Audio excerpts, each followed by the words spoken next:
Practical strategies to support EAL pupils in the classroom.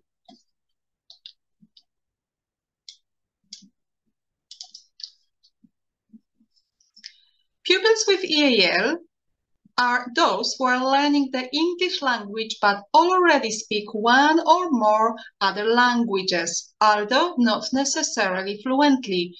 Learners will be at different stages of English language acquisition, from complete beginner to advanced bilingual. But even those at the same stage of English language acquisition will have different needs. EAL students can be found in classrooms around the country. The document Schools, Pupils and Their Characteristics, published by the government in 2022, reports that in the academic year of 2021-2022, 19.5% of pupils were recorded as having a first language known or believed to be other than English. If we look more closely at state-funded secondary schools, the percentage of students with EAL was 17.5%. Given such significant figures, understanding the needs of students learning English is absolutely essential. The challenges facing EAL learners. Students with EAL experience many challenges during their learning. New arrivals, in particular, may struggle with cultural differences and the language barrier. They need to develop their understanding of the national curriculum and adapt to the new education system. Personal challenges, personal circumstances, traumatic experiences, or living with adults who are experiencing emotional difficulties. Obstacles in the family settling in process, potential problems with housing, limited parental income, and lack of support may result in students being too mentally preoccupied to start learning effectively. There is stress caused by leaving everything behind, missing their friends, family members, and personal items. Social and cultural challenges, not understanding the British education system, cultural norms, common gestures, norms, behaviors, and manners can differ around the world. The language barrier itself. Learning-related challenges. Different education system. Linguistic differences between languages, absorbing different sounds and quite often letters. Writing may be difficult. Lack of personalized resources in the classroom. Some pupils have to work with materials that are too advanced or not advanced enough, which may result in losing their motivation. Challenges of the English language. EAL students will have to acquire both the social and academic uses of the language. Cummins Iceberg theory from 1979 draws a distinction between BICS, basic interpersonal communication skills, the language needed for daily life, including conversation with friends and informal interactions, and CALP, cognitive academic language proficiency, the language needed to understand and discuss content in the classroom. Other challenges that EAL pupils may face while learning could be grammar, tenses. English has 12 different tenses, past, present, and future, and different types, continuous, simple, perfect, and perfect continuous. Prepositions. This can be challenging for foreign users as there are many exceptions. Also, phrasal verbs are difficult to understand at times. For instance, running out of doesn't mean that someone is really running. Pronunciation and spelling. English phonics, specifically the lack of correspondence between letters and sounds. Homophones also called confusing words, words that have the same pronunciation but different meaning. Regional accents, also British versus American spelling.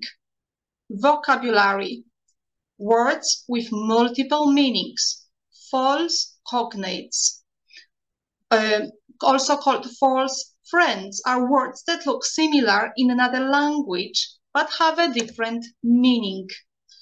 Cultural differences, slang, idioms, sarcasm, irony, and humor.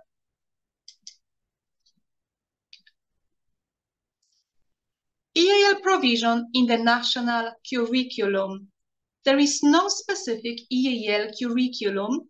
Instead, the Department for Education expects that effective teaching and learning for EAL students take place through the national curriculum. Teachers must also take account of the needs of pupils whose first language is not English. Monitoring of progress should take account of the pupil's age, length of time in this country, previous educational experience, and ability in other languages.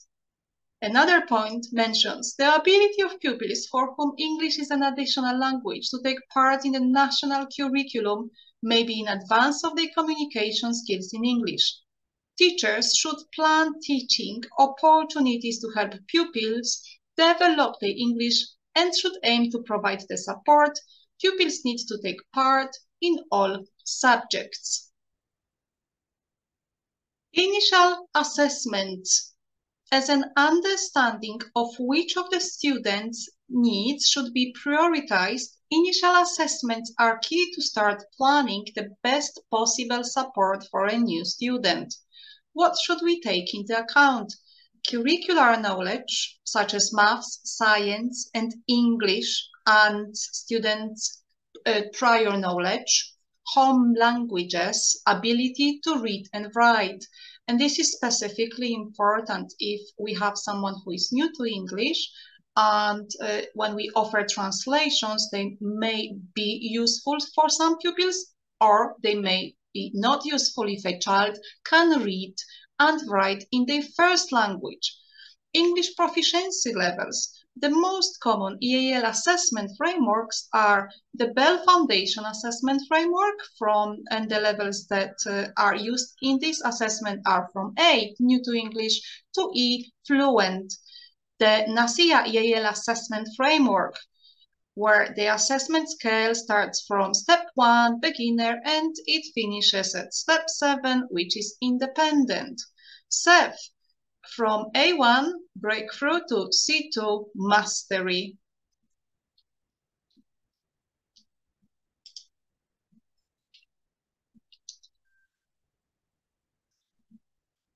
One of the most popular assessment frameworks currently used by schools is the Bell Foundation Assessment Framework. There are 3 separate assessment frameworks for schools: early years foundation stage, primary, and secondary. 4 different skills are assessed: listening, reading and viewing, writing, and speaking. And levels are A, new to English, B, early acquisition, C, developing competence, D, competent, and E, fluent. It is important to assess those 4 skills of a pupil because we may have to consider many different situations. So, for example, we may have a child who is advanced at speaking, but that person may be illiterate in the same language. We may have pupils who present great pronunciation skills. They've picked up the correct accent, but they may have limited vocabulary. We may encounter pupils who are very quiet, but they are really advanced at writing. Pupils who have great decoding skills. They read really well, but their comprehension is limited. We have to mention social and academic differences of languages. And finally, we may have pupils who have excellent academic knowledge, but the language barrier stops them from progressing. Student profile is source of information about new arrivals. This document should be shared with school staff. It should include all the important information regarding EAL pupils, such as previous education, family, current situation, place of birth, previous place of living, languages spoken and written, current levels, hobbies and aspirations. Are there any the same language speakers in school? Any other type of advice for teachers? Personalization strategies for reading, writing, listening and speaking, useful resources, useful websites, a writing sample presented by a chart, useful phrases in mother tongue, and when possible, cultural and linguistic differences presented so everyone can gain as much information as it is possible. General classroom strategies: encouraging and welcoming body language. A beginner new arrival will depend more than usual on reading their teacher's facial expression and other nonverbal cues. Body up system: peers who share first language to translate if possible. A friendly and supportive person to ensure support will be extremely helpful. Seating plan: placing the student near the teacher's desk and with a group of supportive peers will build the opportunity to keep the student reassured and supported during the class. Avoiding colloquialism and speaking clearly will make teacher talk more accessible. Celebrating language, culture, and diversity in the classroom will reassure the newly arrived students, feel that they are welcome and respected, and then they have a valuable contribution to make. Parental involvement: encouraging families in participating in pupils' education is key. Cooperation with support staff: talking with staff, exchanging information, and finding out what works well and what doesn't with a specific student can make a big difference. Practical strategies to support new to English pupils. New to English pupils are those who know some basic English or who have just started learning the language. They may not speak at all, they may understand some everyday instructions. They may write simple sentences or just simple words. And here, if you take a look at the examples provided, you can see what writing may look like for a new to English pupil. Very basic language, some very common words are quite often even spelled inaccurately, but we can see that this is rather common, easy, basic language.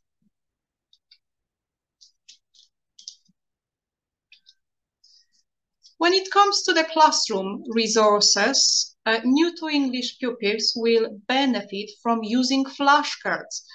Flashcards are sets of small, single or double-sided cards used to learn and revise facts, keywords, and vocabulary. Vocabulary mats. Word mats are ideal for scaffolding for writing and speaking tasks, as they can help learners to describe something effectively, possibly using words that they have never tried to use before. And translations. Students can write the translation of each word at the back and use the cards to test the vocabulary recall from English to the first language initially, and then from the first language to English. All these resources will support the understanding, will make students much more interactive during class. They will have resources to refer to point at, to familiarize themselves with key vocabulary used for a specific lesson.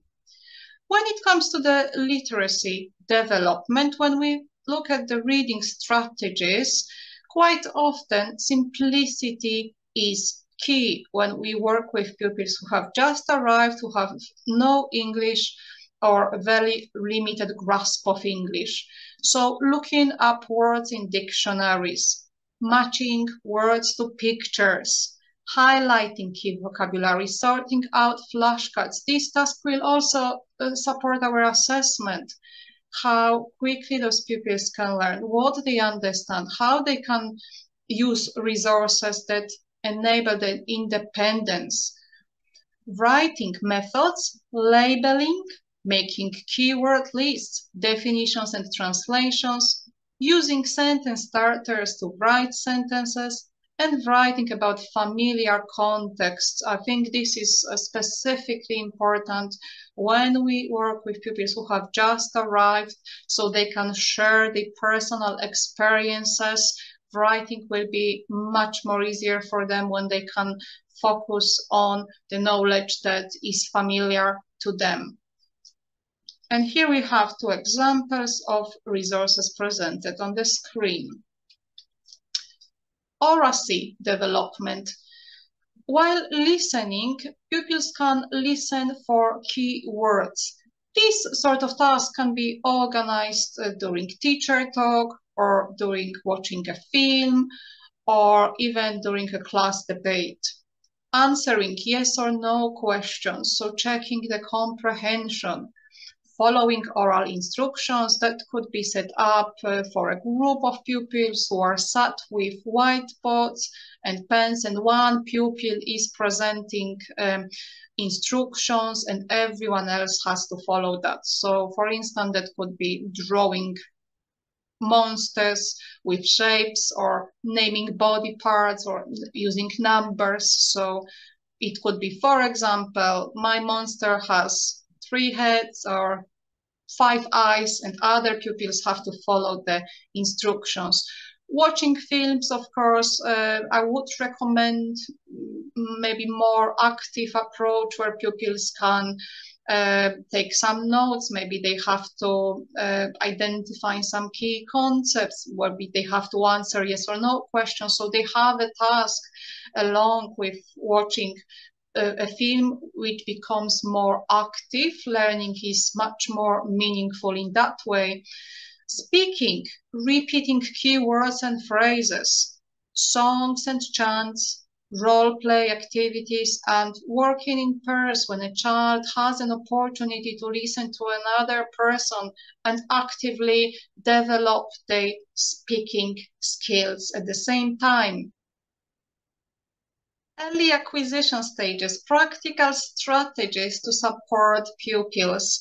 Let me remind that we are using the Bell Foundation Assessment Framework while I'm presenting different stages. So when we worked with a pupil who was new to English, we predominantly focused on key vocabulary, the spoken language. This is also a level that focuses very much on students' independence, their confidence in the classroom, remembering about classroom routines. Now, when a child has progressed to the stage of being at early acquisition stage, we can observe that there is the development of the language. So we have 3 examples of writing samples. Level B may be expressed by writing at length by pupils, but if you have a look at the language, it's very simple. So the very first example in the left corner says that I can see a boat, I can see a man. So this is this kind of writing. Vocabulary is still very basic, and we are going to start developing phrases. So we are coming from words into phrases. When it comes to the classroom resources, so keyword lists, not only simple definitions as we used with new to English pupils, but developed definitions. So keyword lists or word banks are designed to help students at any level focus on the most important words to learn in the area of study. Writing prompts. Writing prompts such as sentence starters and writing frames or substitution tables will develop EAL students' language skills, provide input on subject content, and give a clear understanding of what is expected. And the example presents a cliff, the vocabulary that could be used to describing the cliff, and then we have some supporting questions that could prompt pupils to answer them at length. Finally, knowledge organizers. Knowledge organizers usually consist of grids in which each row contains a key term or fact and a short explanation. However, there are many different types of knowledge organizers.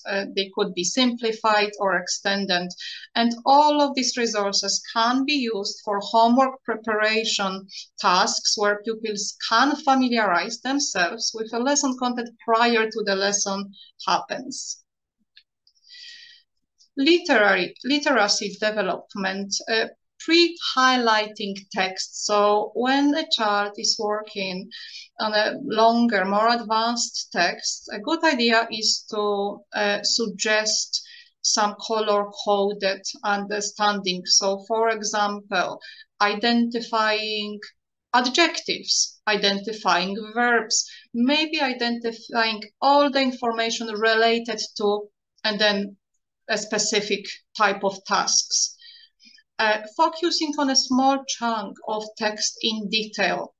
That's a much more preferable strategy when we work with pupils who are at that lower level of understanding the language, so they are not overwhelmed but the length of text, but they can just focus on understanding specific details in details. Matching definitions to vocabulary. So again, we can see that development when a new to English child just has to translate words or match maybe pictures to words. Now we start matching definitions, identifying the correct order of events. Also, that's another example. Writing, using storyboards, writing definitions and providing examples. Scaffolding for writing, improving sentences by adding conjunctions.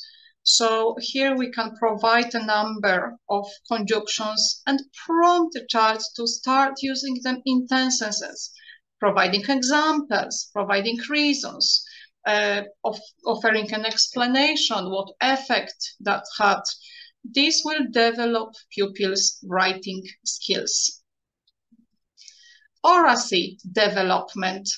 Again, true and false activities, fill in the gap activities. So let's imagine a child is listening to teacher talk, to a film, to a story, to another child, and these sort of activities can take place at the same time. Mini whiteboard games. So again, a child is prompted with writing down answers. The learning is much more interactive. Identifying the past, present, and future tenses. So summarizing when it happened, that would be kind of sorting out activity, what happened when, for example. And with speaking, we can talk before reading, predicting, identifying, guessing. Games such as Would You Rather, which will help develop the listening skills at the same time with speaking, finding rhyming words, answering open questions. Practical strategies to support intermediate pupils. And the level in the Bell Foundation assessment framework is presented as the C level, developing competence. That's the other name for the same level. So pupils at the intermediate level, they can now express themselves orally in English. They may participate in learning activities with increasing independence, but the most important fact to remember is that they will still require support for their learning. And here is a writing sample. So the language is much more developed. Those pupils write in many different types of assessments. They know how to express themselves at this stage. Classroom resources. So now we want to develop the language. Those students can't speak now. They can express themselves in writing as well, but we want to develop the language that they use. So synonym mats provide pupils with alternative vocabulary to use. Therefore, they support pupil vocabulary development. And level C will be very much about developing the language, putting it into another level. That's why using checklists for writing is beneficial. Checklists contain clear targets for students regarding what should be included in their final piece of writing. Let me add that quite often students at the intermediate level, they develop some error patterns which require identifying and reminding. So checklist could be also reminding a pupil about, for example, checking the correct tense or adding the ing ending, or maybe using punctuation marks. Revision strips, so dual coded vocabulary used in lessons can be transferred onto revision strips and given to pupils to memorize the lesson content. So this is how we develop that independence of pupils at the intermediate level. Literacy development, reading, text marking. So now we start searching for some evidence.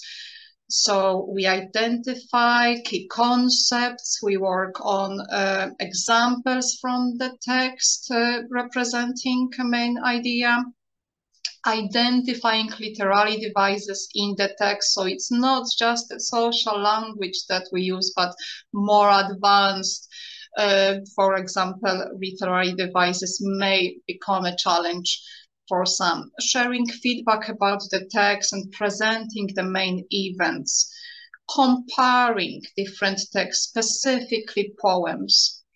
Writing, planning from writing, so we can observe the development now in writing as well. Adding adjectives and adverbs, specifically in creative writing.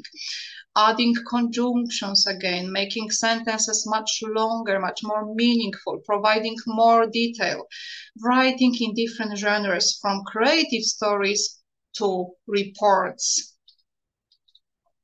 Oracy development, listening. While listening, pupils can start taking notes, filling the gaps, table activities, and let me also add that listening task may be again much more advanced than the one that we used for students who were of lower ability understanding of the language. Matching speakers to pieces of information. So listening becomes much more comprehensive, not only one piece of information, but maybe two tasks at the same time. Multitasking listening, we could call it, in other words. Putting events in the chronological order while listening. That could be with a provided list of events, or even we can ask pupils to take notes by themselves. Identifying key features. When speaking, presenting opinions supported by examples and reasons. Whole class presentations. Working in a group, having a specific role for that role. Or even making telephone conversations and using their language in a natural situation.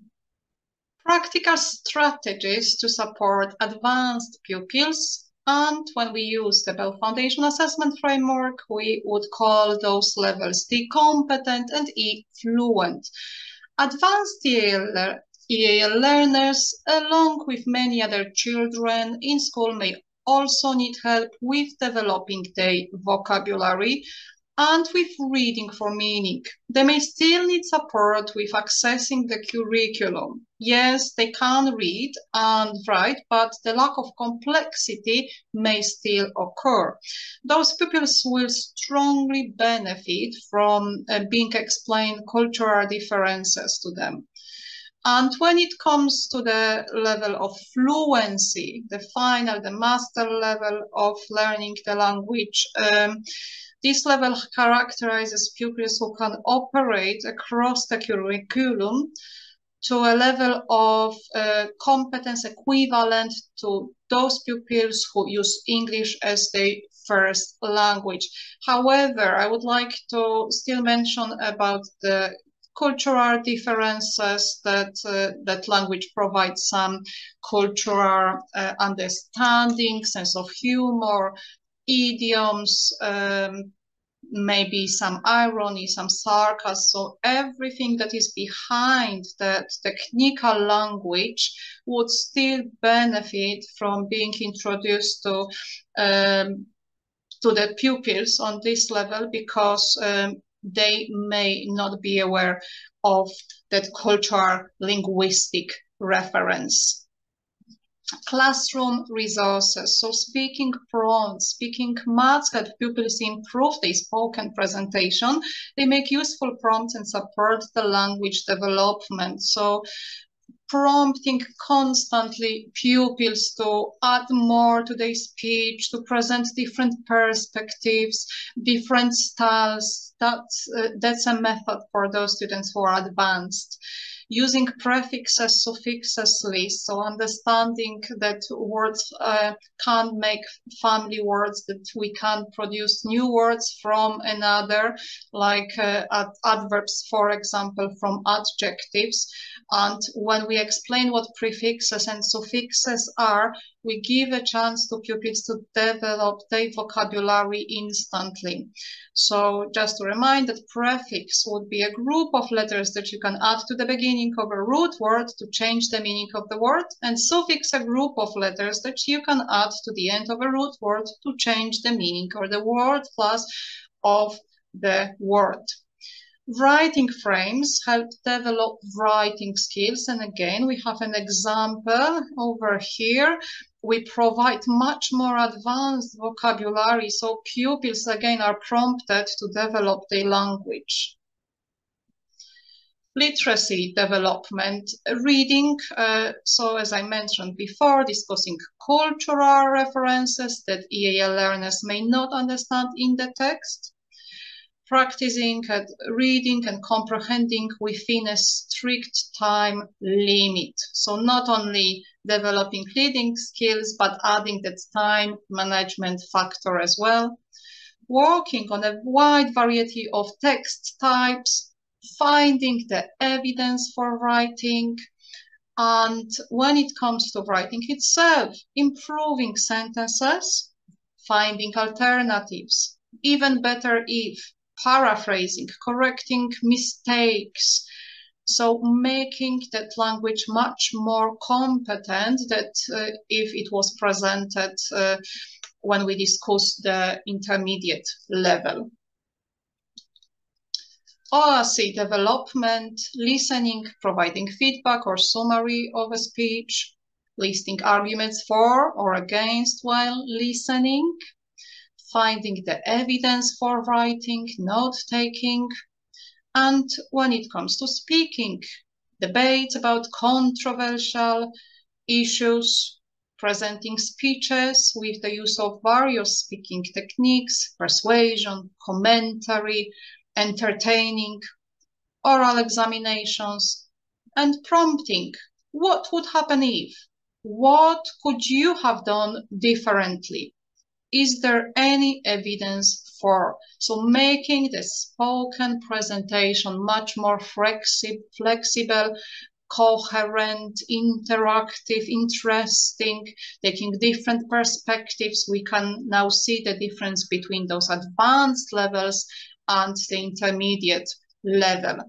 And while I'm here, I'd like to mention that I usually say that that intermediate level is the most alarming level, because quite often those students are quite independent and they can express themselves, they can find friends, they can write at length, but they may not reach that level of competency if they are not prompted with resources.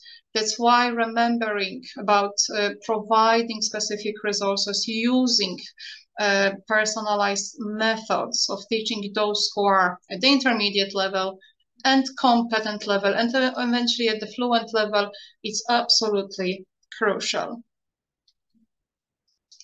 Summary. Supporting EAL learners requires accurate initial assessment, identifying the right level of support for each individual pupil, involving parents and carers and providing a whole school inclusive culture, a welcoming induction, and an appropriate learning environment are also important. Personalization strategies used in the classroom should be appropriately chosen for each student individually. EAL pupils at different stages of the language acquisition have specific needs, and they can be addressed by using differentiated resources and teaching methods.